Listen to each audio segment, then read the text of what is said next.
This is an examination of the hidden human condition. This is the Hidden Killers Podcast. The Hidden Killers Podcast. With Tony Brueski. Psychotherapist and author Shavaun Scott is joining us right now, Hidden Killers contributor as well, as we continue to dive down the road of the case against Bryan Kohberger. I want to talk about the arguments that are being made on the part of Kohberger first, because I think it's just interesting to kind of put them all into one category here, or one lump. Some of the big ones that we're currently looking at, the term phantom matches on the DNA, according to an affidavit by DNA expert Leah Larkin, who is an expert witness that was hired by the defense, despite other experts, many experts, most of the experts saying, this is obviously, it's a science. There is not a lot of room for argument or saying that something could have gone wrong or did go wrong or there's an error.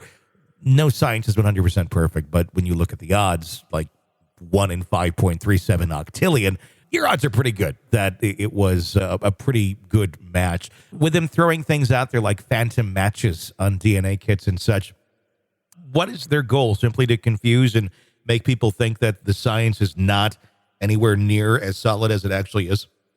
Yeah, definitely. That's what I think is going on. It's just, the circumstantial evidence is so high with this case, and it just strikes me as, we're going to throw every possible idea out there we can to put this in people's minds, to put the doubt out there. It doesn't make a lot of sense, and it just strikes me as desperate, sort of like his alibi being, well, he likes to go driving around at night. Which, as I said, is kind of a red flag of somebody that could be a serial killer if, in truth, they are out driving around all night long as a frequent pastime. That's not necessarily in his favor. But if that's the best we can come up with, it's not a very good, case. Even if that is his alibi, and that's what they stick with, and they've said he can't really tell you where he was that night. He can't really say if he passed any place that could maybe have a camera or go along with his story. The only thing that we have is that his phone turned off in Pullman right before the murders took place, or about approximately the time it would take to get to Moscow from Pullman. And then it mysteriously turns back on after the murders took place, with him driving south and then eventually back to Pullman, Washington on this drive. Do you foresee them coming up with anything at this point? Do you think they're looking out there for anything that could corroborate the story?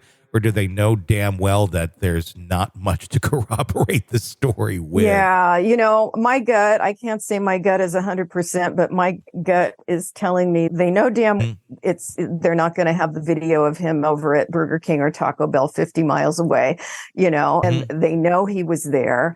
And this is just, try whatever they can come up with. And they must spend a lot of time sitting around and trying to think up, what else can we throw out here? Another thing that they've been throwing out, not necessarily in the last few weeks, but in the last few months, we've heard them subpoenaing information on officers that were involved in the investigation. We're not quite sure the angle they're going with that yet, if anywhere. It might have just been seeing what they could pull up.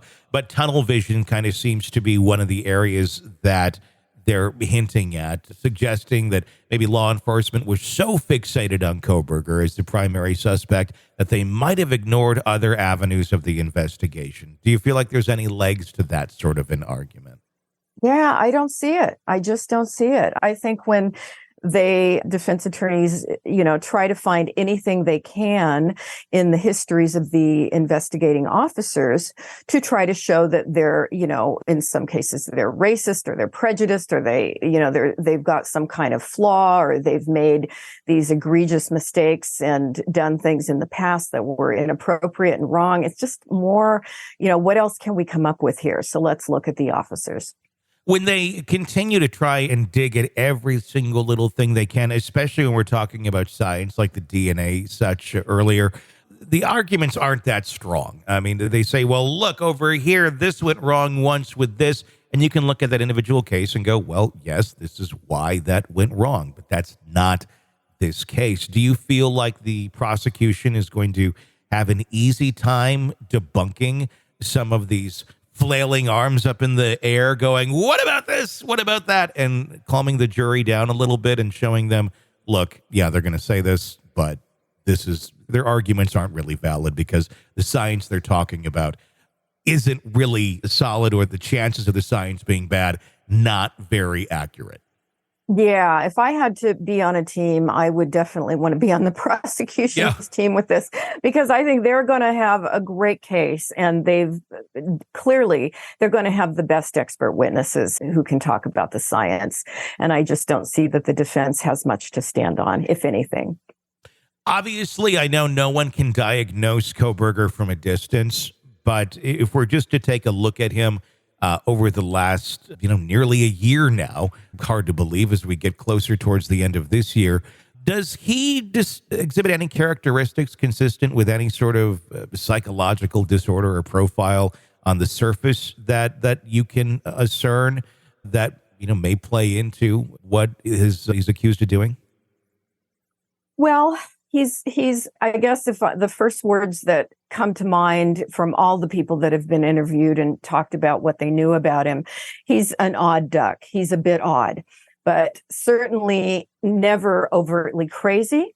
Mm-hmm. And had a lot of social problems, a lot of problems interacting with women, easily angered, arrogant, likes to be smarter than everyone else. Of course, he had the years of heroin addiction. He pulled out of that, but then he became very obsessive. He's quirky, he's strange, he's odd, and it would not surprise me that he had this secret fantasy life built around perverse kind of sexuality and the domination of women. That's a consistent theme that comes through, is this, the uppityness, the narcissism, and the drive to, dominate women and interact with women in strange ways. So that we can say that most serial killers are psychopathic. Of course, they don't have empathy for other people. I don't see Brian as being a person who was very empathic or connected in any kind of close ways with people. The narcissism is common among serial killers, always being the smartest guy in the room. And we don't have evidence of him being sadistic unless there is this kind of, let's say they're looking at his computer and they find a lot of sadistic porn, then that would fill in that blank, because certainly the person who committed the murders is sadistic. So you can certainly say there's enough of an indication there, even just glancing at him superficially, to say this is certainly plausible that he could have the personality traits that we would see in a person that committed the murders.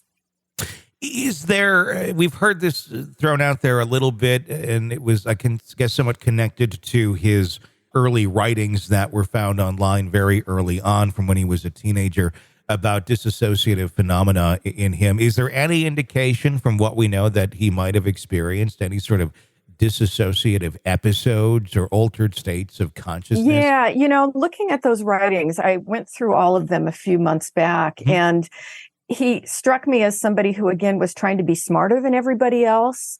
And he used a lot of jargon, but he didn't always use the jargon appropriately. And it struck me as someone who's just throwing words around, and there didn't seem to be a lot of meaning in it, other than the thing that came through so clearly in those writings was this obsessiveness. Mm-hmm. And he would write and try to instruct other people in these online forums. And he was really obsessed with his physical health. And it was rather sad in that he was such an isolated person, and doing all this writing online in these health-related forums didn't seem to have legitimate connections, in day-to-day life, but really did want to be smarter than everybody else and using a lot of jargon. And it struck me as kind of regurgitating things that he had read in other places. And I had the feeling he's trying really hard to explain things about himself that he doesn't understand. He knows he's different, but he didn't know why. And I don't know that we certainly don't know the contents of everything that is in his computer and what else he was doing online. But I think if we had access to all that, we'd have a lot of answers. This is an examination of the hidden human condition This is the Hidden Killers Podcast with Tony Brueski.